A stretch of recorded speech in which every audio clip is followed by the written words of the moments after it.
Good day, ladies. I hope that this video message finds you doing well and feeling well. And I wanted to speak with you today about the topic of love. And I want to focus on our love as lesbian women and or women who love women. If you are a lesbian or bisexual or pansexual or demisexual or asexual woman, however you identify within the LGBTQIA plus acronym, and you are pretty much in the category of women who love women, then this message is for you today. And I want you to be able to really think about connecting with your wife, because we kind of get caught up in this heteronormative society. We get distracted. Some of us may get discouraged. Some of us may get very tired. We may feel like being with a woman is far-fetched as a woman who loves women. And all of this can kind of stem from our upbringing, but also the media, the news, and pretty much whatever you see. You could be driving down the street. I have this particular road that sometime I drive on, and it's this huge billboard of a man and a woman who are in a relationship together. They're showing, their love for each other. It's like a church billboard, for example. And it's just there. But it's just another way to remind us that the focus on relationships is for heterosexual relationships. And it can feel pretty exhausting, or you may feel indifferent, numb to all of the heterosexual images and representation that we see all the time.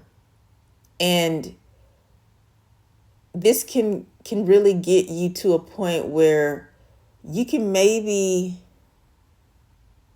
lose yourself in everybody's relationships and kind of put yourself on a back burner, and you're a hopeless romantic where you're hoping one day that love will happen for you, but it seems like it never happens. And sometimes you kind of stop feeling numb and you start feeling anxious. You feel a little burdened about the fact that you are still single and you are not married. And I want to kind of talk to you about those feelings that you're having, because what we feel as lesbians or same-sex attracted women is very different from what the average heterosexual woman experiences and feels. And the reason why is we are not always able to have this outline or this plan of what we are to do, the process that we're supposed to take to date and marry a woman as women. And so we kind of look to our heterosexual parents, our heterosexual peers, or maybe someone who is older than us that you may kind of admire their relationship, and you kind of use their heterosexual relationship as a guide for you in your own love life. And that's not necessarily a bad thing, but I just want you to be careful that you don't lose yourself in the heterosexual relationship construct to the point where you neglect what you really desire as a woman who loves women.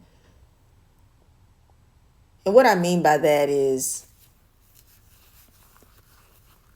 I know that there are different relationship models within the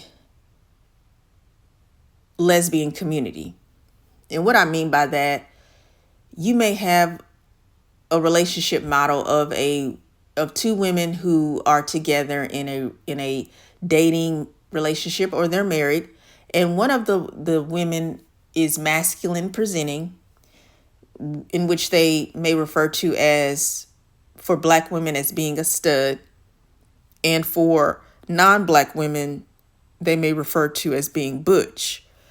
And then you have her female partner, who is the more feminine presenting woman, and she is considered femme. And then there's different terms. There's lipstick lesbian, chapstick lesbian, there's ultra femme. It's just variations in how a woman presents herself. But bottom line is, we all have our own way of representing ourselves in our relationships. We are all able to experience being women who love women, but we have our own unique way of expressing our love and expressing ourselves as lesbians or same-sex attracted women. And everyone has masculine and feminine energy, and we both have male and female hormones. How you are personally, uniquely designed determines how you think, believe, feel, and also function as your own woman. And when you meet your partner, knowing each other, getting to know each other through the dating process helps you determine if you're compatible. So you do have the lesbian relationship dynamic of being the masculine presenting woman with a feminine presenting woman. But there are relationships where there are two feminine presenting women, and their relationship dynamic works because they have that balance of their masculine and feminine energy. And it works because even though two women are feminine presenting, some women have more feminine energy than others, and some women have more masculine energy than others. And it's about the spirit, the essence of a person. And it also has a lot to do with the way you naturally operate in life. Some of us are talented in certain ways. For example, you may be very good at organization. You may be good at budgeting. You may be good at decorating. You may be good at arts and crafts or cooking. You may be good at using your hands, fixing things, repairing things. we all have our own natural gifts and talents and skills. So all of that plays into the compatibility of our relationships together as women. And whatever works for you works for you. For example, I remember dating a woman and she was not good with finances and budgeting. And that is a deal breaker for me, because you don't have to be an expert, but when you do not know how to manage your finances, you will find yourself broke or in debt. And this was the situation.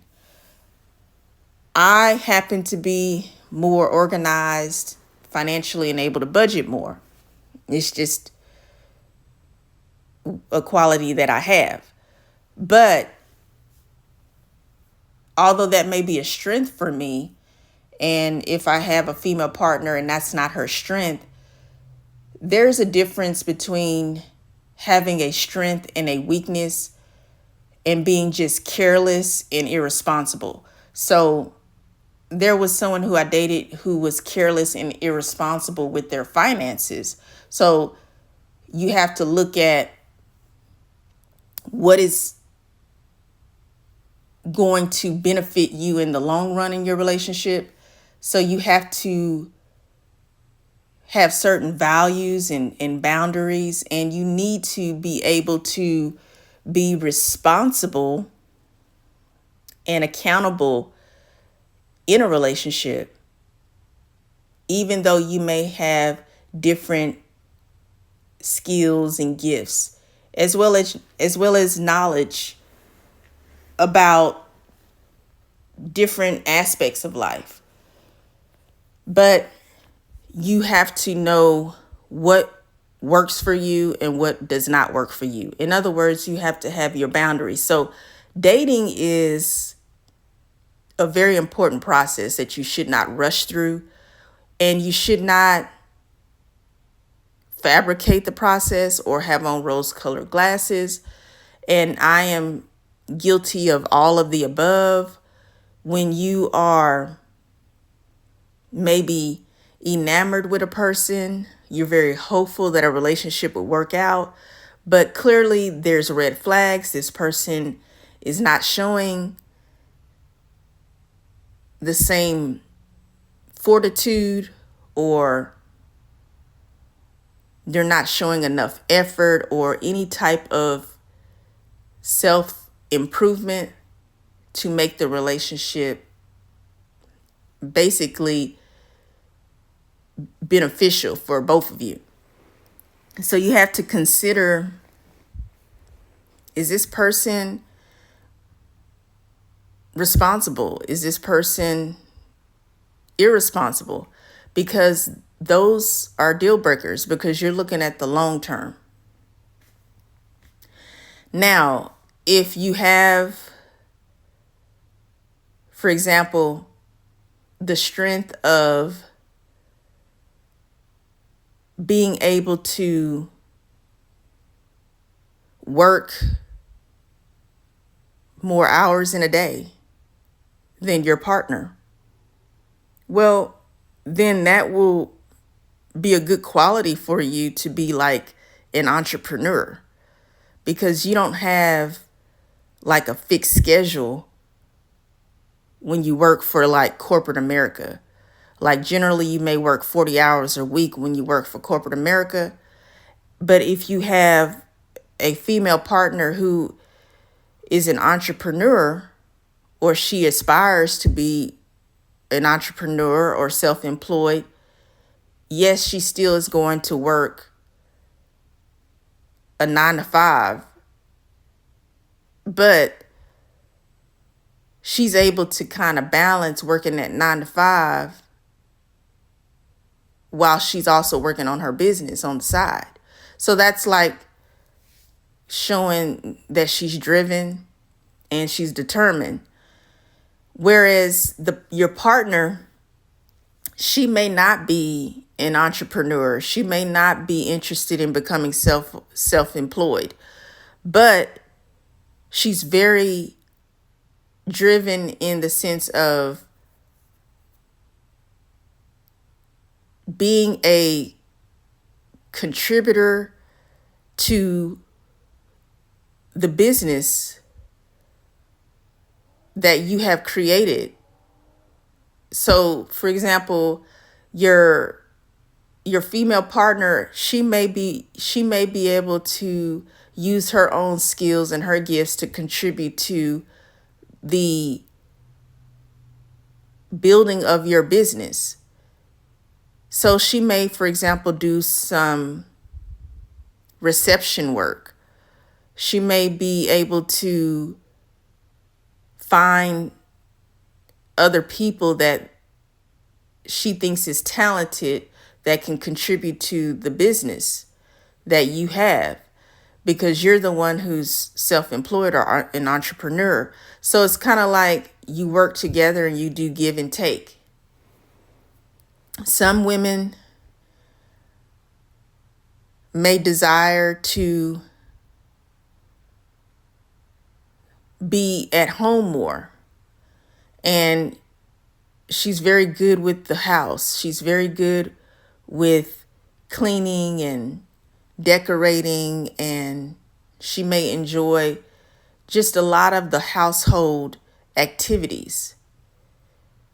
There's some women who like to do arts and crafts. She may be into cooking. She may be into anything that basically makes the home more loving and comforting, as well as just having that feminine touch that makes the home just smell good and look pretty.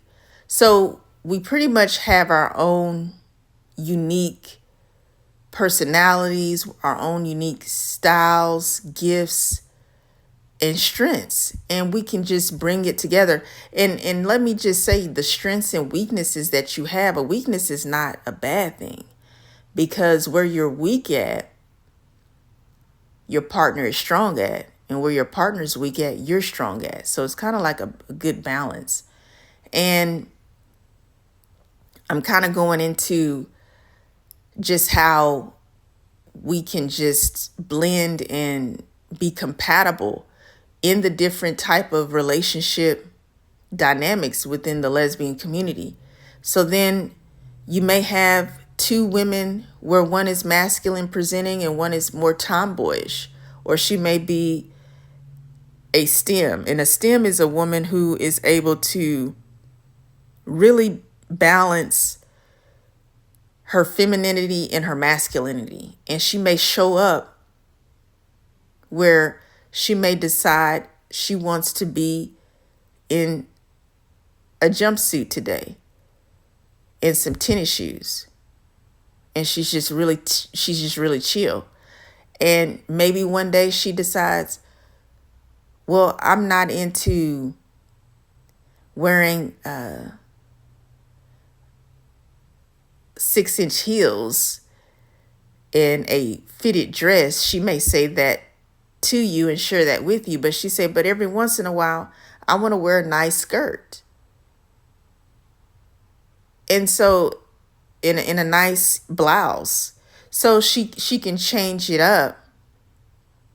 And every woman has the kind of woman that she likes. And so you're paying attention to her style, the way she dresses and wears her hair, and maybe she wears makeup, maybe she doesn't, maybe she wears jewelry, maybe she gets her nails done, maybe she doesn't. Every woman is just really unique in her own way. She's beautiful in her own essence. And so you just kind of pick up and decide what works for you and what doesn't work for you. But, you're looking at her physically, aesthetically, and of course that's going to draw you together. But you're going to have to pay attention to her spirit as well. You're going to have to pay attention to how she views life and how she deals with life and interacts with other people. Pay attention to more than just the way she treats you. How does she treat other people? Like when you're not looking, whether when she's not around you necessarily, or you just see her, how she handles her interactions with other people from a distance, vicariously. So you're learning her ways, you're learning how she thinks and how she behaves, and all of that is important. That's data, that's information you gather when you're dating, because you don't want to put on the rose-colored glasses and be like, oh my gosh, she looks so good, she smells so good, I love the way she makes me feel. Well, we get into our feelings for sure as women, but we also know how to turn on the logical cap. So you got to put on the logical cap, and you have to really observe. You have to really face reality, because many people, they say, oh, well, it'll get better once we get married. No, if it's not up to par now, it's only going to decline. It's going to get worse. So that's where you have to face the truth, because if this woman who you're with is not where you want her to be now, what makes you think she's going to be different later? She has to be who she is now, because that is her real authentic self. And if it's something that you believe is going to be detrimental to the relationship down the line, you need to really consider that. You have to know what you can handle and what you can't. What are the pros and the cons? Like, it may be something very serious. Maybe she is addicted to substances that are not legal, if you get my drift. And first, she's saying, oh, I only do it every once in a while. But then you notice when she's stressed out at work or something in the family is tripping her out. Maybe she has a homophobic family and they're always in y'all's business, in y'all relationship. So she can't really confront her family and put boundaries in place. And the residue from her family is pouring into your relationship, and it's really making your relationship more stressful than it should be. But it won't have to be stressful if you have a woman who's sober, and if she is confident in her own skin, she will not allow her family to overstep her boundary. She'll make sure that she protects the woman who she's dating or who she's married to. Because women do protect each other. We can protect each other physically, yes. Most people think we can't because we're women, but a lot of women work out. A lot of women are in shape. A lot of women may know how to physically fight. They may know how to carry, if you follow my drift. So there's that side of it, but then there's the side of it where it's emotional and it's spiritual and it's mental. Some women are extremely intelligent, extremely smart, very caring, very empathetic, very passionate and loving to the women in their lives. So this makes you feel safe and protected. And she's not going to allow anybody to disrespect herself. She's not going to allow anyone to disrespect you, her partner. And if you have children, she's not going to allow anyone to disrespect her children. So she can't be that woman for you if you notice early on in the dating phase. Maybe she tries to hide some things from you and you start finding out things, and you have to really speak and communicate with your partner. You can't just let her just think that it's okay for her to do it, because if she thinks, oh, well, she never said anything to me about it, I guess she's fine with it. Or even if she's not fine with it, she's never tried to help me or show me that this is not what she approves of. So I'm going to keep doing what I'm doing.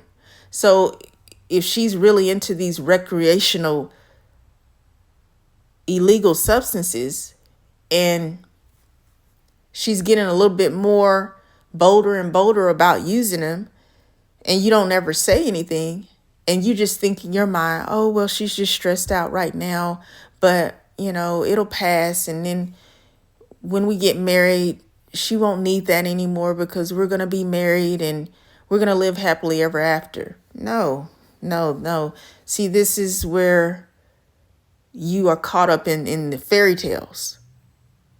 And you may have also been programmed for women to be silent and for women to just not really stand up for what they need and what they will not allow in their relationships. And a lot of that comes from the influence that you've had of seeing heterosexual relationships where they have this male-female dynamic where the man is like the head, but he's more like a tyrant than being a good man or a good husband. And so the woman who is the heterosexual woman kind of just, they call it submission. She submits to this man who doesn't respect her or treat her well because she lives in fear. And she may also think that she is inferior to this man. So this is a lot of subliminal, subconscious programming that we've witnessed and that we've seen all our lives. So you start actually acting that out in your own relationships as women who love women. And it's a problem.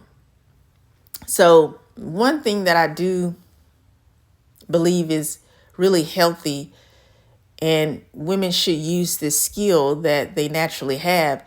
Women actually are able to speak more words on average than a man.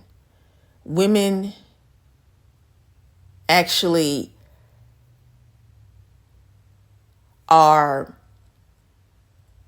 able to get a certain level of, I would describe it as being fulfillment, satisfaction out of communication. Women tend to be better communicators than men. Women enjoy listening and talking to each other. So that is a wonderful natural quality, but you just have to practice using that quality, but to your advantage.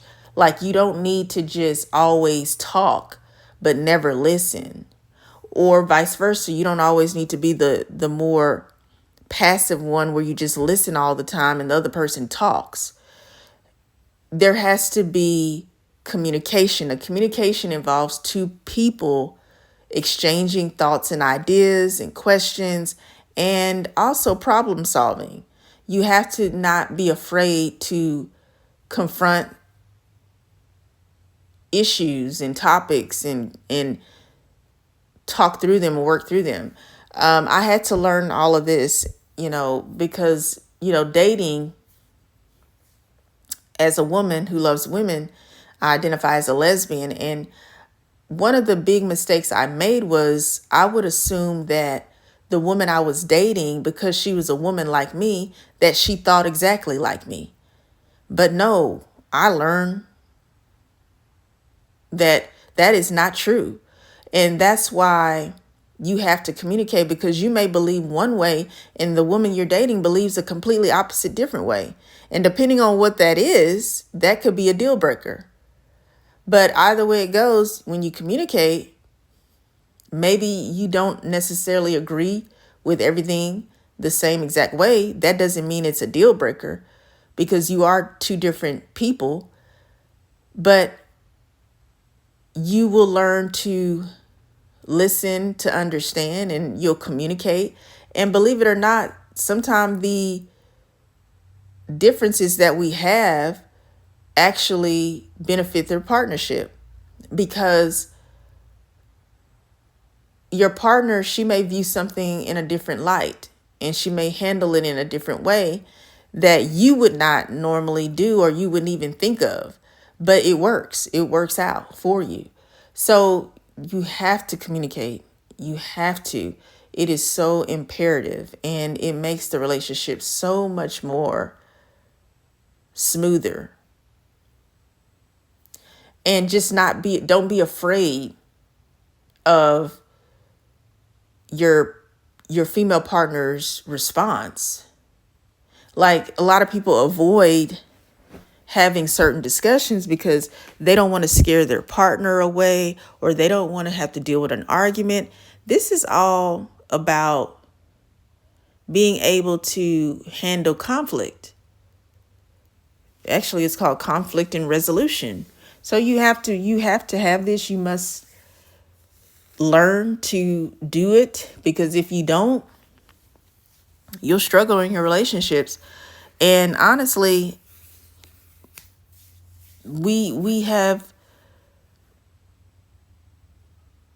a new experience as women who love women when we are dealing with relationships with women. It's very new to you.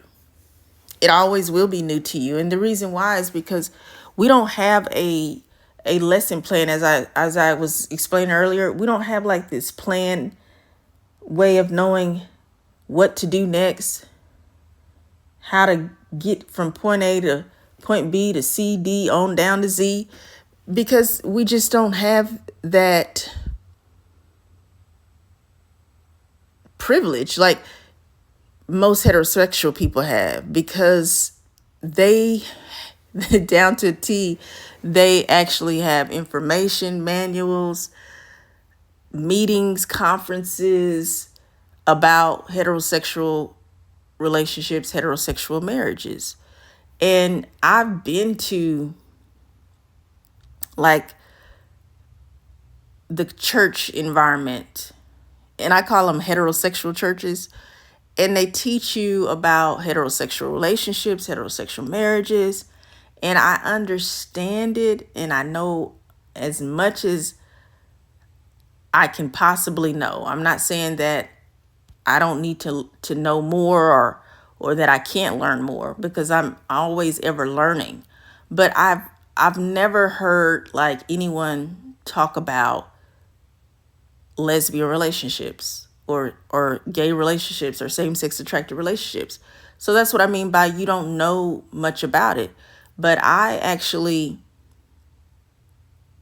was determined to learn more about myself as a lesbian, and being in relationships with women, and seeing what works and what doesn't work. Like, it was a very interesting learning process. And so, like, dating, I take advantage of dating, because it's dating. The prefix of dating is data. This is information that you are to be retrieving and learning from. So many people just date aimlessly.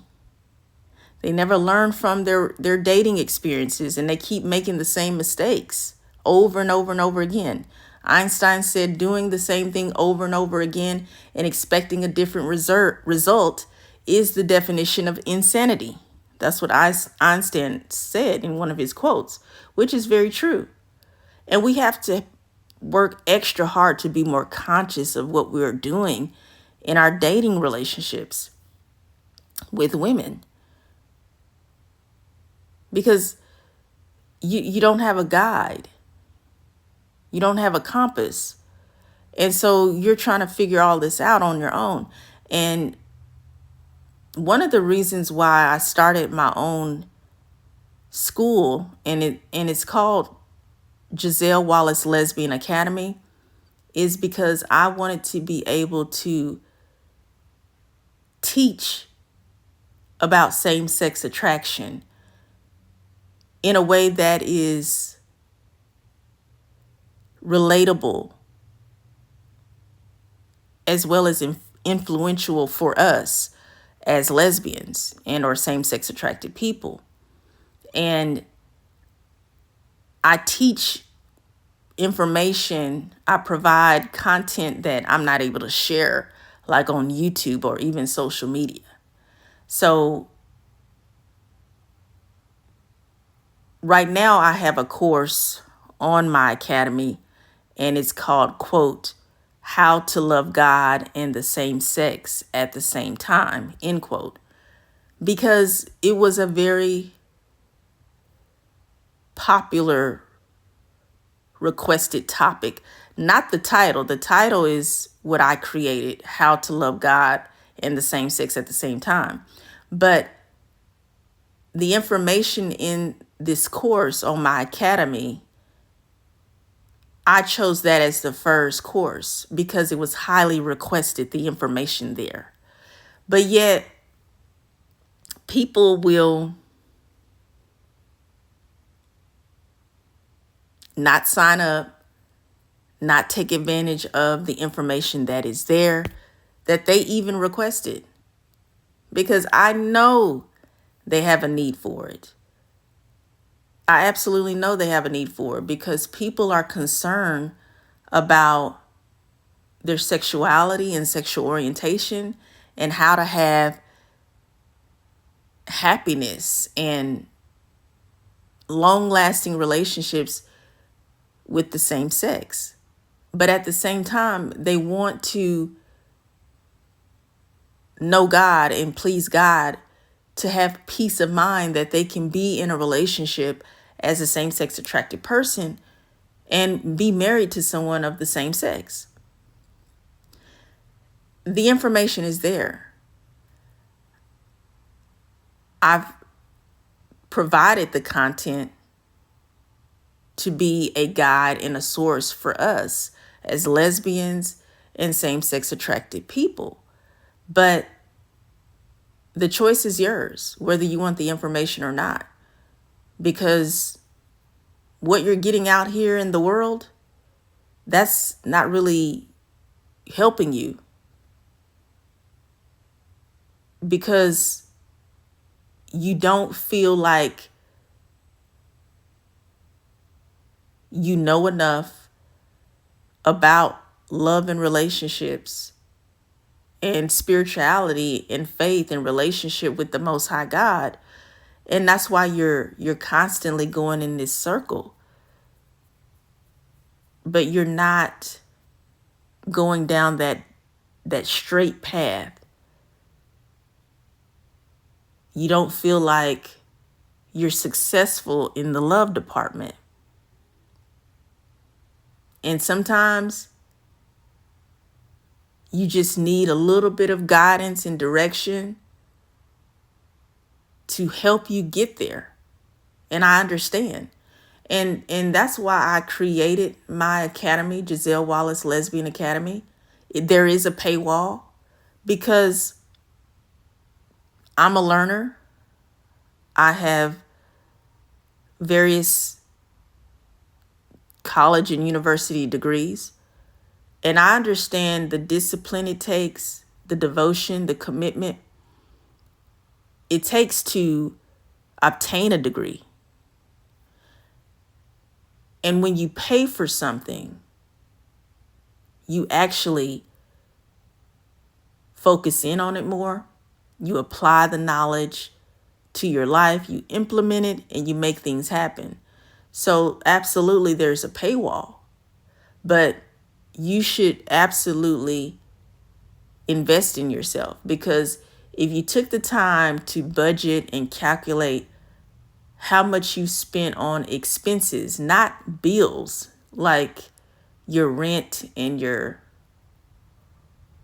electric bill or your food or gas, water. I'm not referring to the necessities, but your actual expenses, like things that you really did not need, such as, for example, entertainment and going out to eat, buying clothes.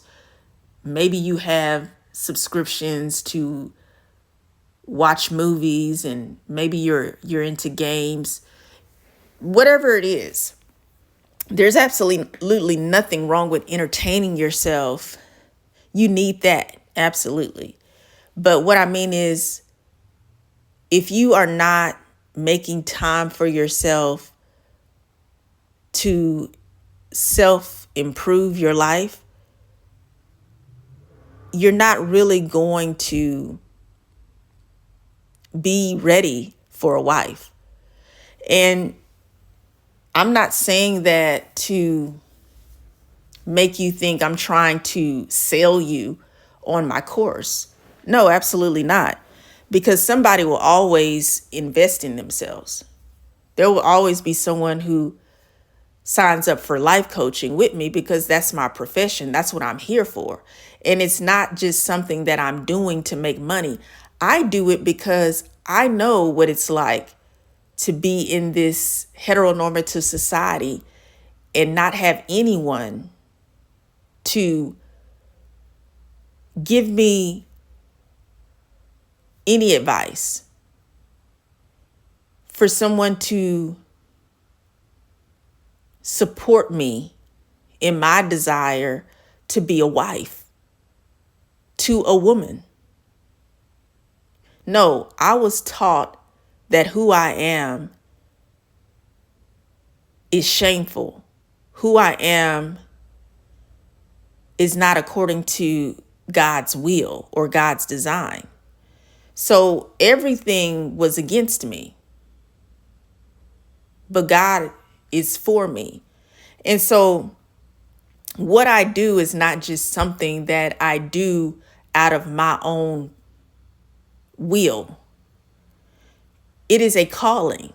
It is a purpose. And so I'm here to be able to coach and teach women who love women and anyone who is in the LGBTQIA plus acronym, including their family, their friends, their loved ones.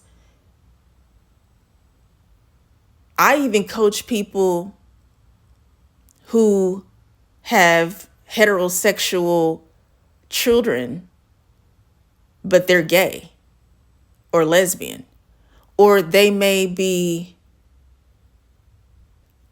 heterosexual, but they have gay children or bisexual children.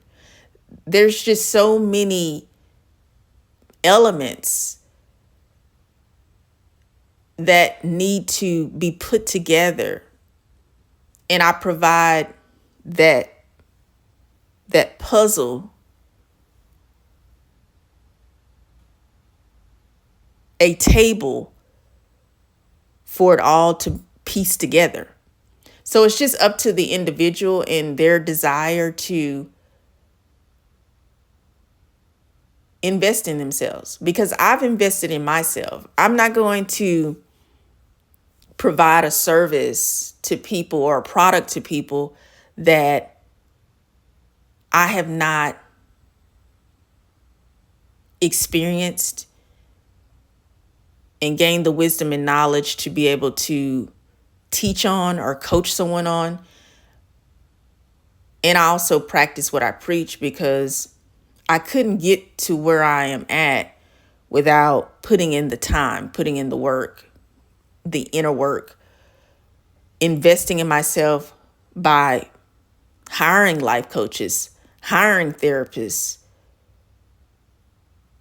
the countless hours of studying and researching to be an entrepreneur. I can't count the hours. That's how much work I've put in.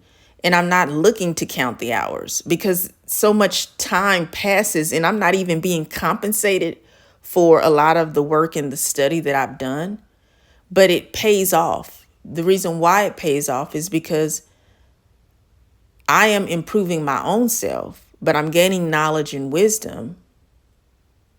And I'm able to apply the information, and I'm able to share it with the world.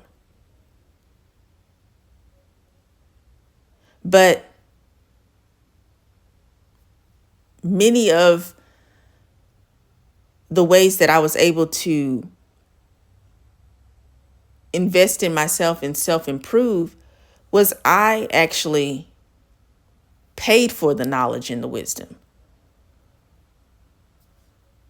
I went to college. I went to university.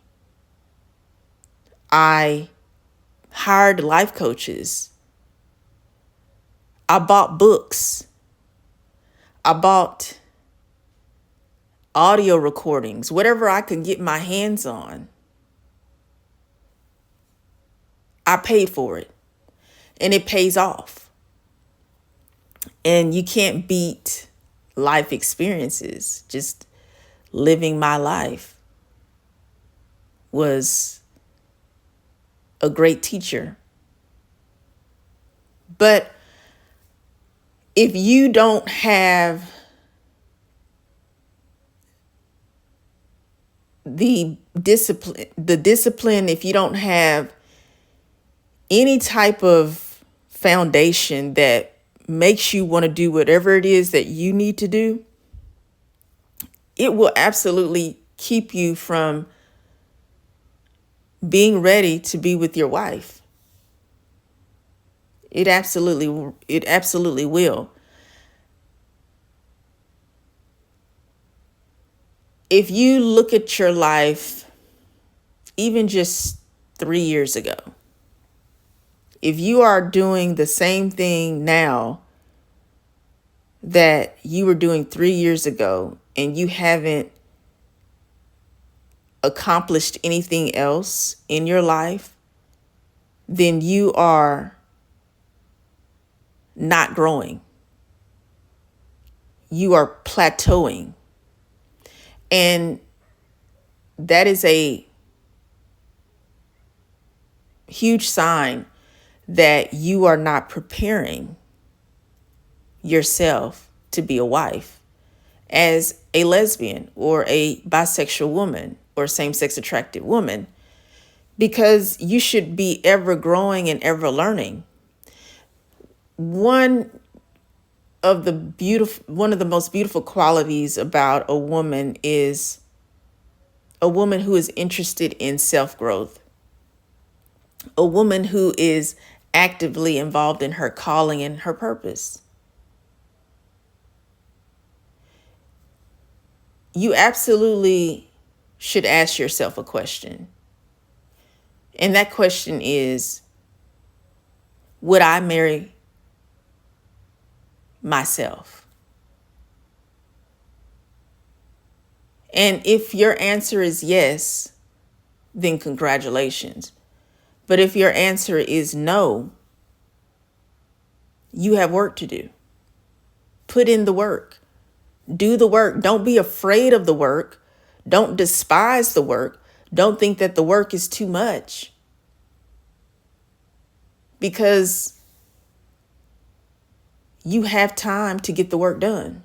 If you didn't, then you wouldn't still be breathing right now. As a matter of fact, you wouldn't have gotten this far in this video message. And to anyone who's gotten this far in this video message, well, great job. Doing the work will benefit you in the long run.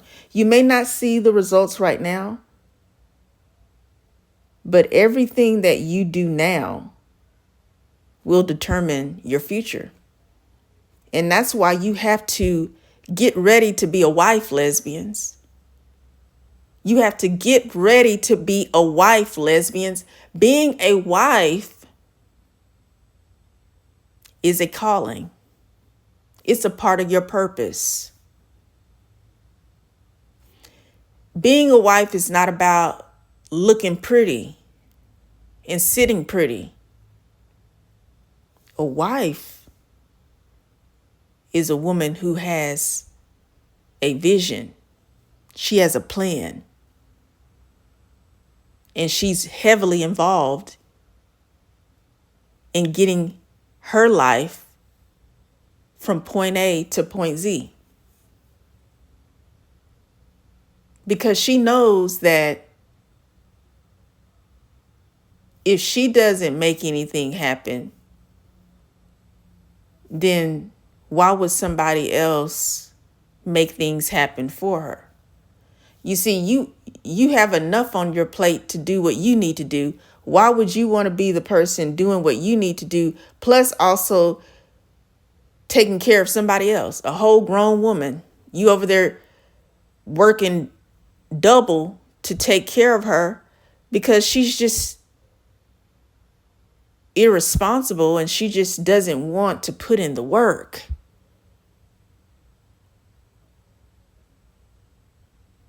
That kind of relationship doesn't exist. And if it does exist, they'll be divorced. So whatever it is that you need to do right now that you've been putting off, that you're procrastinating on, that you're thinking, oh, it's just too much, or I don't know where to start. If you already know what you need to do, that's your start. That's your start. You don't wait for a rainbow to show up in the sky and then say, okay, that's my sign that, yes, this is what I need to do. And if you don't know exactly what to do, hire a life coach. It saved me so much time, so much wasted energy and stress, and even just confusion of what to do and how to do it. All of that will go to the wayside when you humble yourself and reach out for help.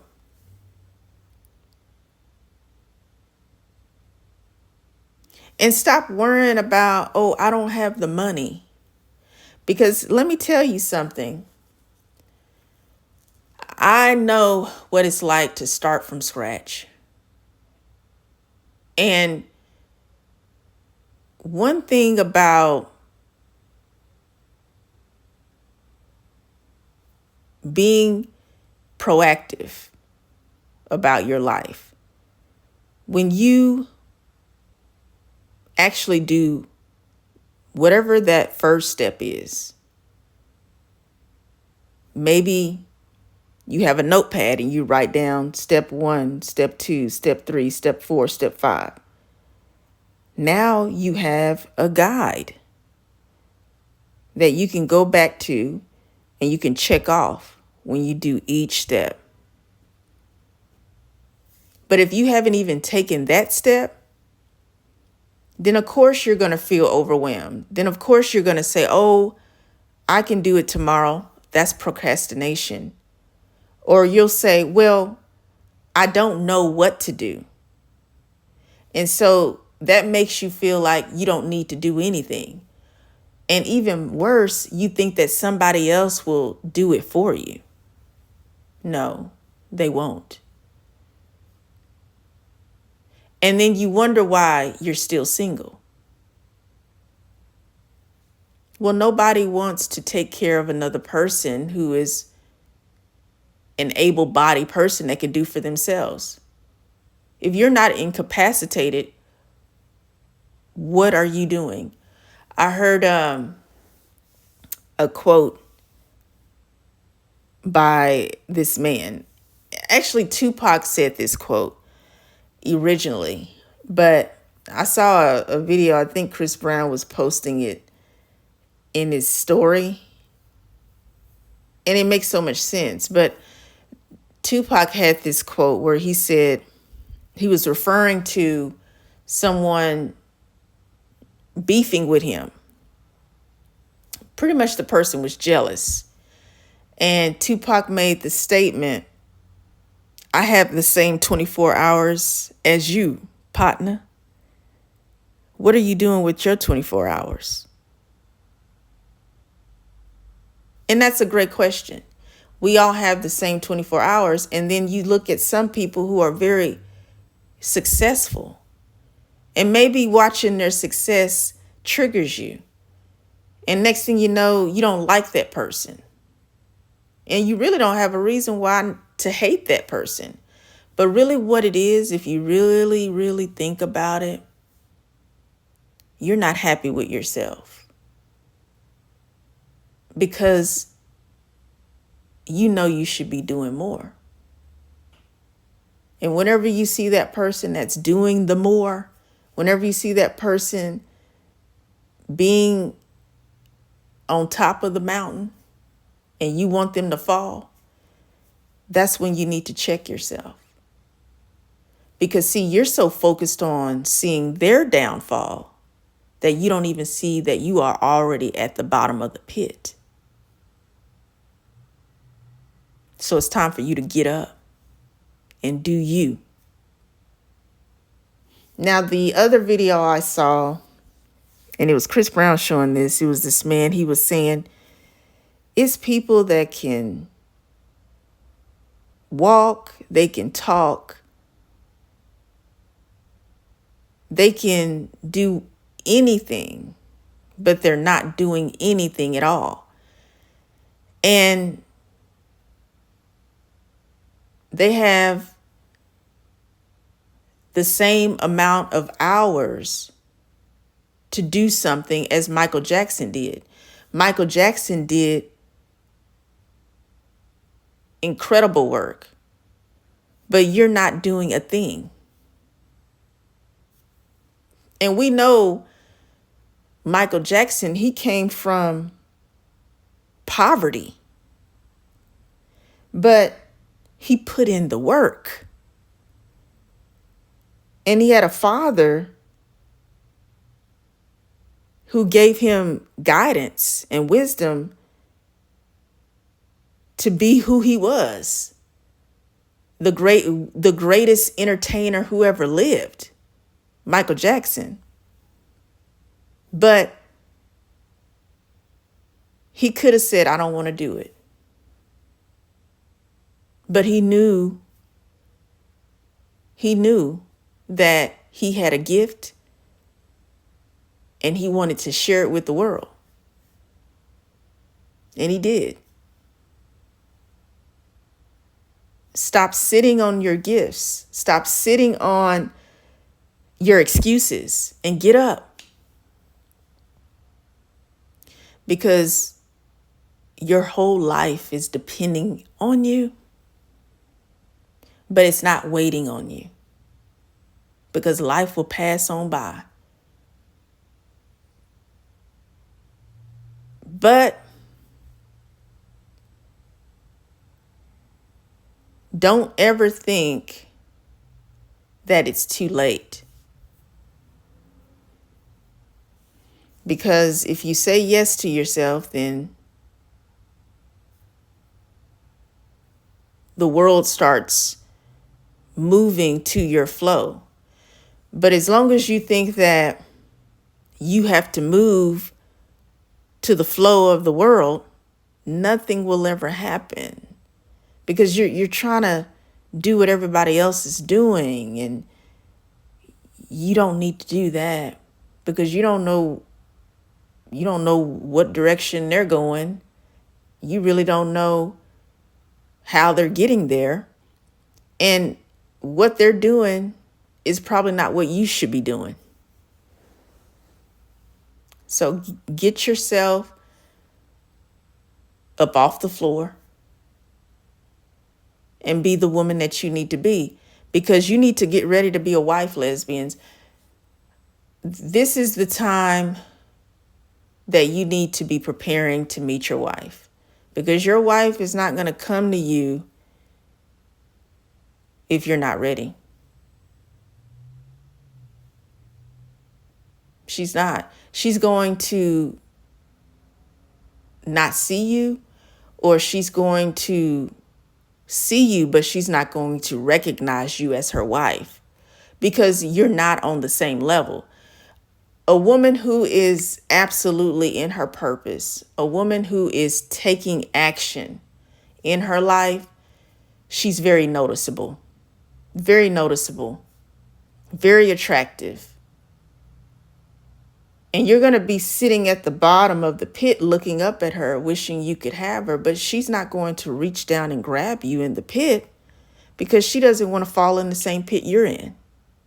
You have to reach for her. So how do you reach for her? You got to get up, you got to climb, you got to do you. And when she sees the work and the effort and the determination that you have, then she'll notice you. Then she'll recognize you as her wife.